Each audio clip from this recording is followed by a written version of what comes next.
लोकप्रिय संग्राम सीजन 3 के अगला राउंड में हम बुलावे जात आने झारखंड राज्य के पलामू जिला डाल्टनगंज से संतोष तिवारी के, जेकर आवाज में काफी दम बा और ओकर परफॉर्मेंस में भी दम बा और अपने कैंडिडेट के हरावा बदे, जो कि अभी पिछले बार आप लोग देखे हुए कि उनके सामने 4-5 कैंडिडेट रहा है, जो कि आरा से भी रहा है, छपरा से भी रहा है और नालंदा जिला से भी रहा है, और उनके हरावे खातिर आ रहा बाने संतोष तिवारी पलामू से। जोरदार हो जाए।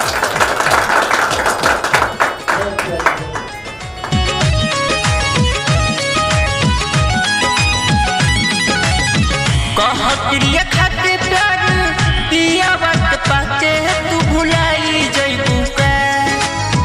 कह प्रिय खातिर प्यार पिया वक्त पाते तू भुलाई जइबू का, तू भुला रे जइबू का। बनके चांद तू बदरिया में लुकाई जइबू का, बनके चांद तू बदरिया में लुकाई जइबू का।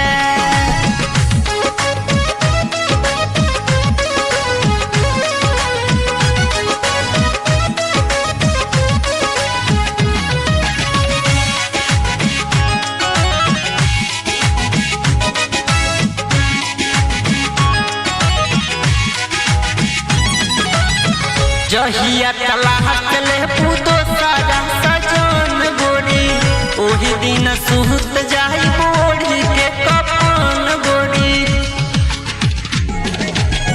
जहिया तलाक ले पूतो सारा सजन गोरी, ओही दिन सुहत जाई बोढ़ी के कपन गोरी।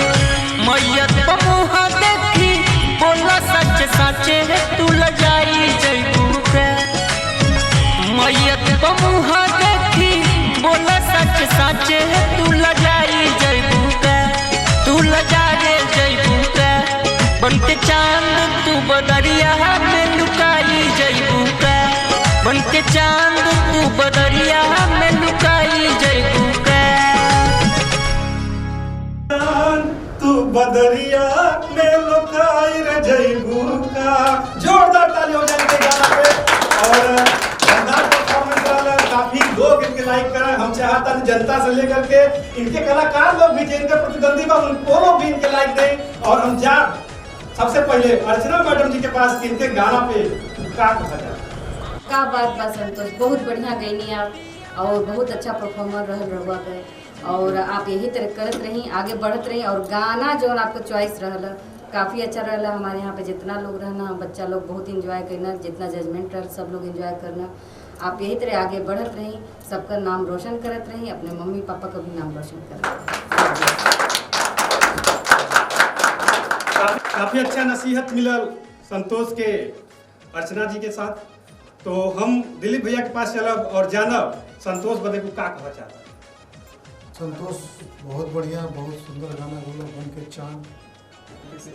और तो गाना सुन के हमारे एंकर सतीश भाई बहुत ज़्यादा ही रोमांटिक हो गए बना इनकरा के देख के। लेकिन हमके एक ठे शेर याद आवत बा, अगर अर्चना जी कहे तो भूल गए। उतरा है चांद मेरे आंगन में सितारों को गंवारा न था। उतरा है चांद मेरे आंगन में सितारों को गंवारा न था। मैं तो सितारों से बगावत कर लेता पर चांद ही हमारा न था। बहुत अच्छा है संतोष, बहुत प्यारा सॉन्ग और म्यूजिक भी बढ़िया है और आप मुस्कुरा के बहुत प्यारा है। तो भैया ने भी कहा कि चार्ज उनका नहीं था, इसलिए जो है कि गवारा नहीं था। तो अब इनके गाना पे जो है कि पब्लिक से हम जाना ये लाइक दे और इनके अगला राउंड पहुंचाएं, ताकि अपने प्रतिद्वंदी के हरा करके ये अगले राउंड में पहुंच सके। तो इसी के साथ हम आप लोगों से एक नए कैंडिडेट के साथ मिलते हैं।